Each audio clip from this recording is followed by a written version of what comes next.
Hello, explorers, and welcome to AI for the People, where we do a deep dive into all things AI. And today we're strapping on our rocket boots, blasting off to the frontiers of AI.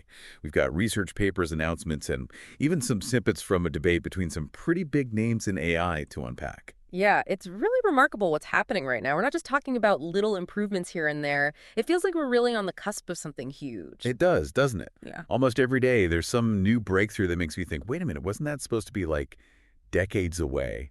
Like OpenAI, for example, they've got this team working on aligning superintelligent AI with human values. Like, whoa! Think about that for a second. What if we could actually make sure superintelligent AI, which might be closer than we think, is actually beneficial for us humans? That's the million-dollar question, isn't it? It's a huge challenge, but super important. OpenAI isn't the only one pushing the limits of what AI can do, though. You've also got DeepMind's Gato, which is showing some pretty impressive versatility. Right, Gato, it's like the Swiss Army knife of AI. It can write poetry, play games, control robots. It can do all kinds of things. What makes that such a big deal? I mean, it's a major step toward what we call general intelligence. Up until now, most AI systems were really good at one specific task. Gato can switch between all these different tasks. It suggests a more flexible kind of intelligence, something closer to how we humans learn and solve problems. So instead of having different AIs for writing or for gaming, we might have one AI that can do it all. That's pretty wild. And then on top of all that, you've got this whole quantum AI revolution happening too. Oh, yeah, absolutely. Quantum computing could really supercharge AI. It could help us tackle those problems that are impossible, even for the most powerful computers we have today. Okay, we're talking about IBM building a 1,000 qubit quantum processor. I'll be honest with you, I don't even know what a qubit is.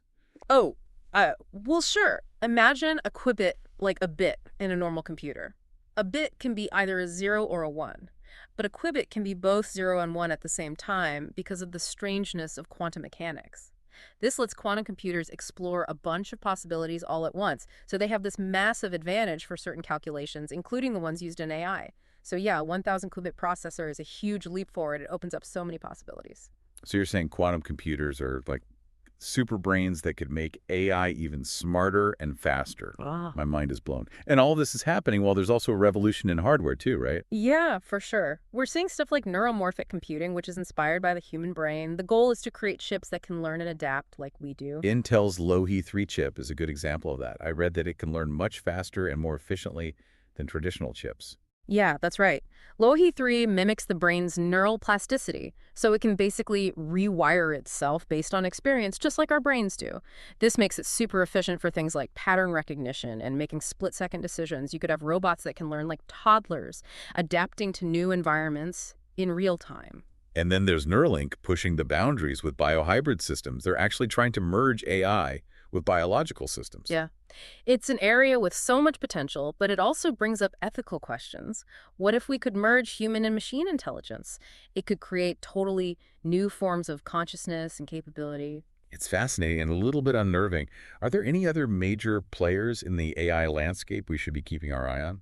Well, there are tons of projects happening right now, but one thing that's gaining a lot of traction is quantum machine learning algorithms. They're designed to run on these quantum computers. They could potentially speed up certain AI tasks significantly, like drug discovery materials, science, financial modeling. It's all thanks to combining quantum computing and AI. Wow. It sounds like we're on the verge of some seriously amazing breakthroughs. It's exciting to imagine how it shaped the future. But before we get too carried away with all that, let's look at how AI is already changing industries, like healthcare and space exploration. All right, sounds good. Okay, so let's talk healthcare. One of the areas where AI is really making a difference is personalized medicine. Imagine treatments that are tailored to your genes and your lifestyle. That'd be pretty amazing. How does AI make that happen, though? The AI algorithms can look at tons of data, your medical records, your genetic information, even data from those wearable devices. They can find patterns and predict if you're at risk for certain diseases. That lets doctors personalize prevention plans and tailor treatments specifically for you. So it's like having a doctor who knows everything about your health and can give you the best advice. What about those synthetic organs we were talking about earlier? Are those actually becoming a reality? Yeah, they are. Researchers at MIT are using AI to design and grow synthetic organs, which could completely change the way we do organ transplants. AI can make 3D models of organs and then guide bioprinting processes to create functional organs.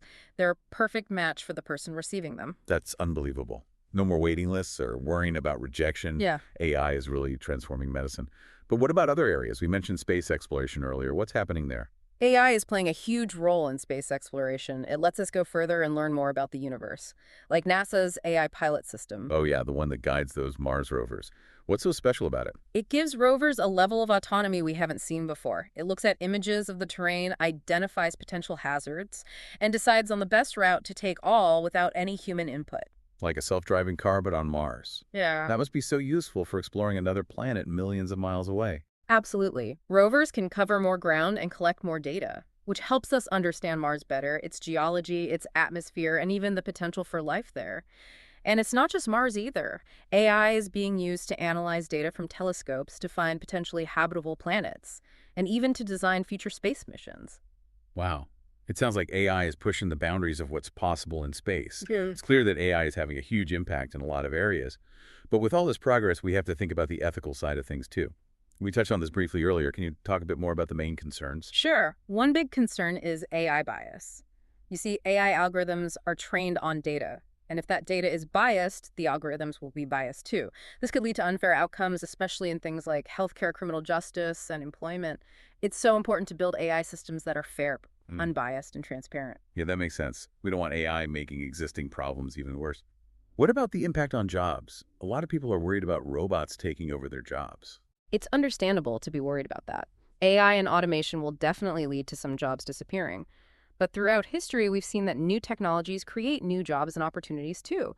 We need to be prepared for these changes, though. We have to invest in education and training to help people develop the skills they need for the future.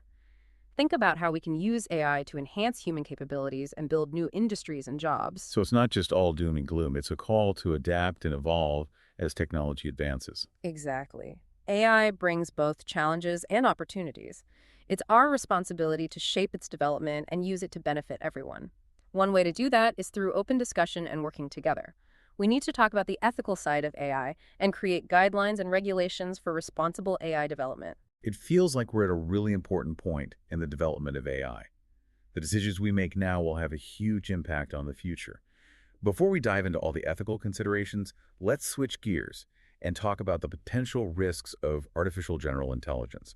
Okay, so we've talked about how AI is revolutionizing these different industries, and we've even touched on some of the ethical things to think about. But now let's talk about AGI, artificial general intelligence. What does that even mean, and why is everyone talking about it? Well, artificial general intelligence, or AGI, refers to AI systems that are as smart as humans across a wide range of tasks. They're like the AIs we see in sci-fi movies, capable of learning, reasoning, and problem solving just like us, maybe even better.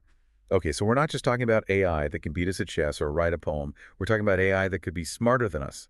It's exciting and a little bit scary, don't you think? Yeah, it definitely raises some big questions. There's a lot of debate among experts about when we might actually achieve AGI, something that's still decades away, while others think it could happen sooner than we expect. And what happens when AGI does arrive? What could that mean for humanity?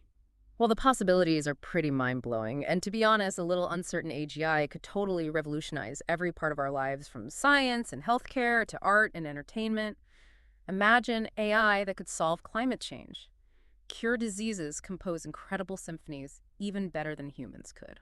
That sounds amazing. Yeah. But I guess it all comes down to how we develop and control AGI, right? We don't want it turning against us like in those sci-fi movies. Exactly. That's why the work that groups like OpenAI's super alignment team are doing is so important. They're trying to figure out how to make sure that any super intelligent AI we create is aligned with human values and goals. It's a huge challenge, and we need to get it right. It's like we're standing at the edge of a new frontier. It's full of promise and potential, but also some risks. It's exciting and a bit nerve-wracking all at the same time. So as we wrap up our deep dive into AI, what's the one thing you want our listeners to take away from this? I'd say the most important thing is to stay informed and stay engaged. AI is changing so fast, and it's going to affect all of us in major ways. Learn about the latest advancements, think critically about the good and the bad, and talk about the ethics, the future of AI. It's not set in stone. It's a story we're all writing together, and we all have a part to play in shaping it. Well said. That was a fantastic journey exploring the frontiers of AI with you. And for all of you listening out there, we want to hear from you. Which AI frontier excites you the most? Or maybe even worries you a bit? Share your thoughts, keep exploring, and join us again soon for another deep dive into the amazing world of AI.